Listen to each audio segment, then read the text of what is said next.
Students, how are you बेटा। आज हम हिंदी पाठ्य पुस्तक का चैप्टर नंबर 11 राजा के जूते पढ़ेंगे। बहुत समय पहले की बात है, एक था राजा और एक था उसका मंत्री। राजा का नाम अमीर चंद था और मंत्री का गरीब चंद। एक दिन अमीर चंद ने गरीब चंद से कहा, सुनो मंत्री जी, कल हम राज्य में घूमने निकले तो हमारे पैरों में धूल लग गई, मतलब मिट्टी लग गई। धूल की इतनी मजाक कि वह हमारे पैरों में लगे। तुम लोग मुफ्त का खाते हो, इस धूल का कुछ करो, नहीं तो तुम्हारी खैर नहीं। बेटा, ये जो राजा है वो अपनी प्रजा का हाल जानने के लिए राज्य में घूमता है। ये उस समय की बात है जिस समय हम जो राजा महाराजे होते जब उनकी कोई भी राज दरबारी होते थे वो जूते वगैरह नहीं पहनते थे। ओके, तब बिल्कुल खाली पैर, नंगे पैर ही यात्रा करते थे। नेक्स्ट,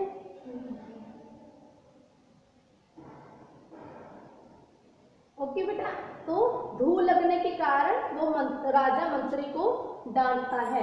नेक्स्ट, राजा की बात सुनकर गरीब चंद घबरा गया और थर-थर कांपने लगा।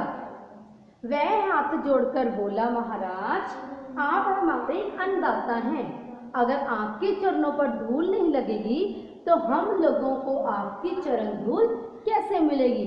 तो मंत्री क्या करता है, अपनी उन बातों से बचने के लिए पहले तो वो राजा की बात सुनकर कांपने लगता है और हाथ जोड़कर उनकी बेनती करता है, निवेदन करता है कि महाराज, आप हमारे अन्नदाता हैं, क्योंकि जो राजा होता है, जो उनकी प्रजा होती है, प्रजा को राजा से ही अन्न मिलता है। अगर आपके चरणों पर अगर धूल लगेगी तो हमें आपके चरणों की धूल कैसे मिलेगी। गरीब चंद की बात सुनकर राजा बहुत खुश हुआ, फिर भी कुछ अकड़ कर बोला, जो भी हो, हमें धूल से नफरत हो गई है, तुम इस पूरे राज्य से हटवा दो, नहीं तो तुम्हारे लिए बहुत बुरा होगा। अब देखो, धूल को हटाना कोई छोटी बात नहीं है ना। हर पूरे जहाँ जहाँ से वो गुजरे वो चाहते थे कि जहाँ जहाँ वो पैर रखे वहाँ पे धूल बिल्कुल भी नहीं होनी चाहिए, है ना। उन्हें धूल से नफरत थी। आदेश सुनकर गरीब चंद की आंखों के आगे अंधेरा छा गया। उसने देश विदेश के सभी विद्वानों से धूल हटाने के उपाय पूछे, लेकिन कोई भी उसे सही उपाय नहीं बता पाया। लाचार गरीब चंद ने राजा को खुश करने के लिए एक अनोखा उपाय सोचा। उसने कई लाख झाड़ू खरीदे और उन्हें राज्य की सारी प्रजा में बंटवा दिए। राजा के आदेश का पालन करने के उद्देश्य से राजा के सभी लोग गलियों मोहल्लों में झाड़ू लगाने लगे। इससे इतनी धूल उड़ी कि सूर्य का प्रकाश भी मंद पड़ गया और राजा खांसते खांसते बहुत परेशान हो गया। अब मंत्री ने क्या सोचा कि धूल को कैसे हटाया जाए। उसने क्या किया, झाड़ू खरीदे, कई लाख झाड़ू खरीदे और अपनी प्रजा, जो भी उनके आस पड़ोस में पूरी प्रजा, पूरा जो उनके शहर या गांव उनके अंडर आता था, पूरी प्रजा में बंटवा दिए और उन्हें झाड़ू लगाने का आदेश दिया। और जो प्रजा होती है वो अपने राजा के उद्देश्य को पूरा मानती है। उनका उद्देश्य सुनकर उनकी पूरी प्रजा गली और मोहल्लों में झाड़ू लगाने लगी और झाड़ू लगाने से इतनी धूल उड़ी कि जो सूर्य का प्रकाश था वो भी कम लगने लगा। और फिर उसके बाद धूल के कारण राजा खांसते खांसते, बल्कि खांसते खांसते बहुत परेशान हो गया। राजा ने गरीब चंद को बुलाया और कहा, मंत्री जी, तुम्हारी व्यवस्था तो बहुत ही बेकार है। धूल हटाने के चक्कर में चारों ओर धूल ही धूल कर दी। अगर 2 दिनों में धूल नहीं हटी तो तुम्हें जेल की हवा खानी पड़ेगी। तो राजा ने मंत्री को बुलाया और कहा कि जो तुमने व्यवस्था सोची थी वो बिल्कुल बेकार है, क्योंकि धूल हटाने के चक्कर में चारों ओर धूल ही धूल होने लगी। अगर कहते आपने धूल ना हटाई तो आपको जेल की हवा भी खानी पड़ेगी, मतलब कि जेल में जाना पड़ेगा। राजा की बात सुनकर गरीबचंद सिर पर पांव रखकर भागा। उसने हजारों विस्तियों को धूल पर पानी छिड़कने की आज्ञा दी। विस्तियां क्या होती हैं बेटे? जो कुओं से पानी निकालकर पानी जगह जगह पर जहाँ पे जरूरत होती है पंचवाते हैं, ठीक है। छिड़काव में इतना पानी खर्च हो गया कि कुओं और तालाबों का सारा पानी खत्म हो गया और चारों ओर कीचड़ ही कीचड़ हो गया। वह अलग राज्य के लोग प्यास के मारे मरने लगे। राजा ने गरीबचंद को एक बार फिर डांटा, तुमने तो हमें बर्बाद कर दिया।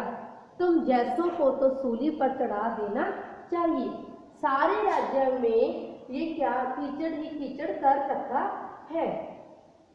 अब जो घबराए हुए उसने जो मंत्री ने क्या किया, फिर चमकारों की जो चमड़े का काम करते हैं ना उन्हें बुलाया, ठीक है। उन्होंने सोचा, उनसे किसी विद्वान ने कहा कि अगर आप पूरी धरती को चमड़े से मढ़ दें तो धूल हटेगी और धूल वहाँ पे दिखाई नहीं देगी, ठीक है। महाराज, ना तो हमारे पास इतना चमड़ा है और ना ही इतनी शक्ति कि हम पूरी राज्य की धरती को मढ़ सके।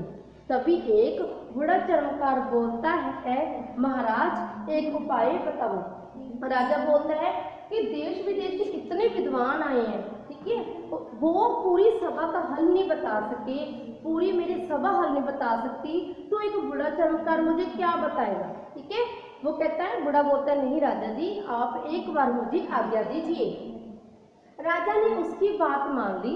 बूढ़े चमत्कार ने अपने झोली में से मुलायम चमड़े का एक टुकड़ा निकाला और उससे एक जोड़ा सुंदर सा जूता बनाकर राजा के पांव में डाल दिया। और वह राजा थोड़ा चलने की प्रार्थना, राजा को जो बूढ़ा होता है उसे चलने की प्रार्थना करता है कि आप इस जूते को पहनकर चलिए। जूता पहनकर राजा ने कुछ दूर तक चलकर देखा, उसके पैरों में धूल का एक कण भी नहीं लगा। बूढ़े चमत्कार द्वारा अपनाए गए उपाय से गरीबचंद की जान बच गई और उसी दिन से लोगों ने जूते पहनने प्रारंभ कर दिए। बेटे, जो पहले का समय था तब लोग जूते नहीं पहनते थे, ठीक है। तो ये राजा था अमीरचंद, इसे धूल से नफरत थी और एक बूढ़े चमत्कार ने उसे चमड़े का जूता बना दिया और उसकी जो मुश्किल थी उसे सही कर दिया, उसे समाधान मिल गया। अब बूढ़े चमत्कार के कारण ही गरीबचंद की जान बच गई। थैंक यू बेटा।